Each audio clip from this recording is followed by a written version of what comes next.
Yetta, are you hearing voices again? Moving forward with the Decker team. Moving forward together with the Decker team.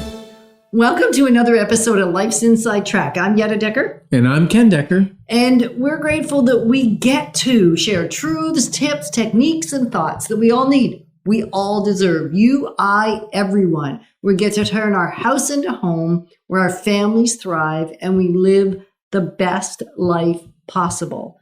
You know, I do hear a lot of voices. And the great news is I may or may not heed the voices I'm hearing. Is that a new thing? Well, I forget from time to time not to heed every voice. Because what we're going to learn in this episode is sometimes there's a few voices telling you one thing, and it's not always a really good decision to listen to them. So we're going to kind of uncover a little story that has to do with this actual Life's Inside Track. Ooh. Right? And how we heeded three voices as the only words of wisdom, and it actually caused us to not be obedient. And really the question is, do you ever do that? Have you ever done that? So as we learn together and explore together, you may say, I'm doing that right now in one area of my life, and I'm about to stop that nonsense. Wow. Do you want to share? Do tell. Do tell. So we've been doing this episode, or Life's Inside Track, which used to be...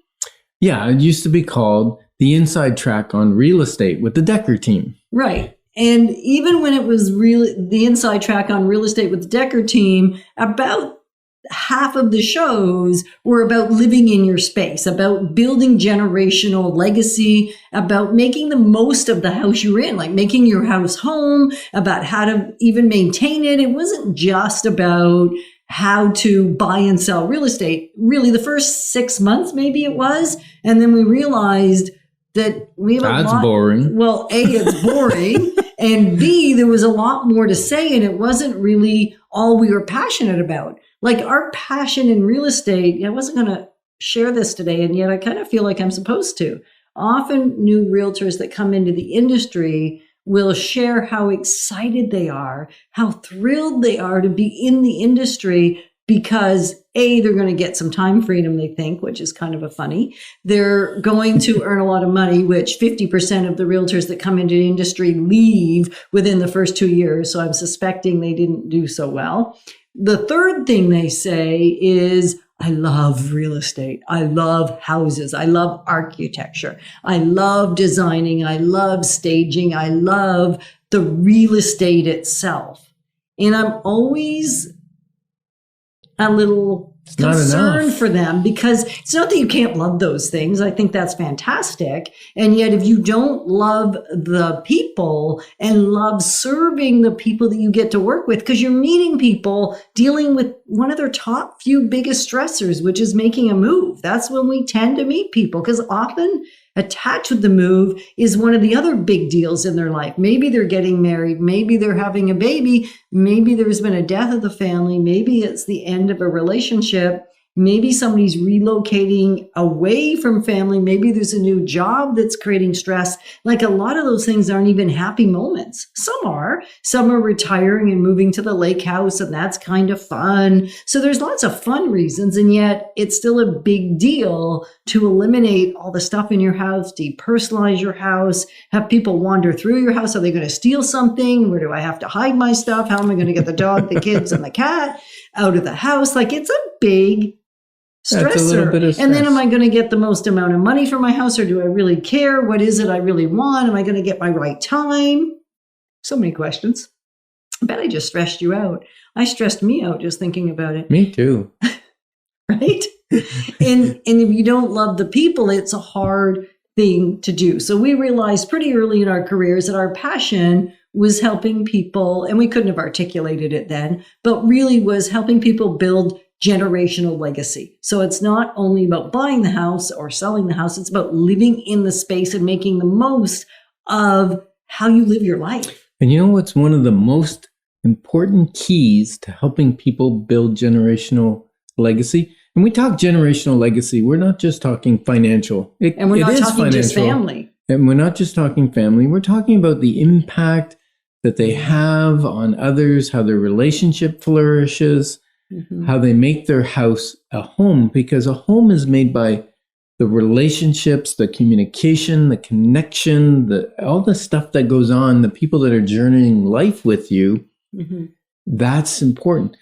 And the consult, what we call the consult, we do it for free. Yeah. It's a connection time where we come in and we talk to you about your goals, your aspirations, what's important to you, what's not important to you. And why do you want to move? Why do you want to move? What's the big deal? Yeah. Sometimes we tell people don't move. Well, we don't tell them. We lay out the options. We lay out the options. If they don't want to move, then we're going to say, well, let's see how we can help you not move. Right. And those are the key points in our business and in our relationship with people, because then you get to know the person and what their motivators are and how we can help. And really, that's why we moved our show from Life's Inside Track on Real Estate, the Inside Track on Real Estate, to Life's Inside Track, because we really get involved in your whole life when we're doing real estate as a transaction, because real estate is so intimate with your life. Exactly. And when we listened to the three voices over a 10-year period, we had 3 people let us know that we should stay in our lane. And you know what I realized? Yeah. I realized the reason that they said stay in your lane, it's like if you've ever been driving down the 417 and somebody cuts you off without turning on their signal. It surprises you and startles you, right? Even if you weren't in danger, it still startles you. And we didn't signal our change originally when we started talking more. We still talk about real estate and building wealth through real estate.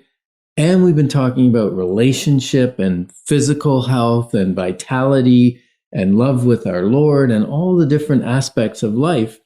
But we didn't signal that we were going to make that change back originally before we changed the title of our show. Well, back like 8-9 years ago. And so the complaints came, and yet we started listening to them. So when we took a small pause through COVID, when we reinitiated the show, we had a chance to really think about, what did we believe we were called to share with you?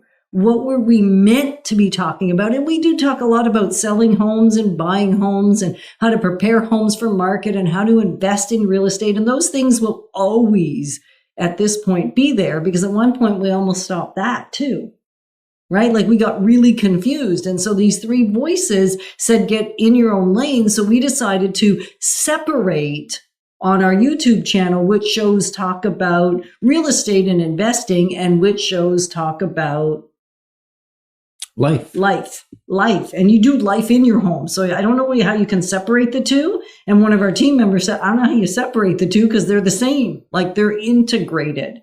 And that's what we came to the realization of. Right. Yeah. So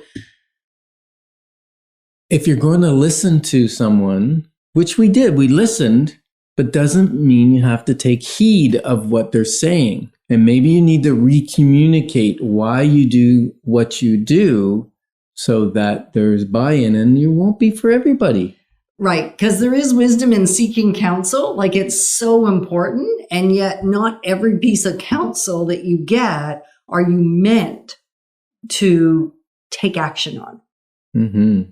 That's a deep place to leave at the end of this one. But we're grateful to be your partners moving forward together, developing wealth, wisdom, and worth. Moving forward with the Decker team. Moving forward together with the Decker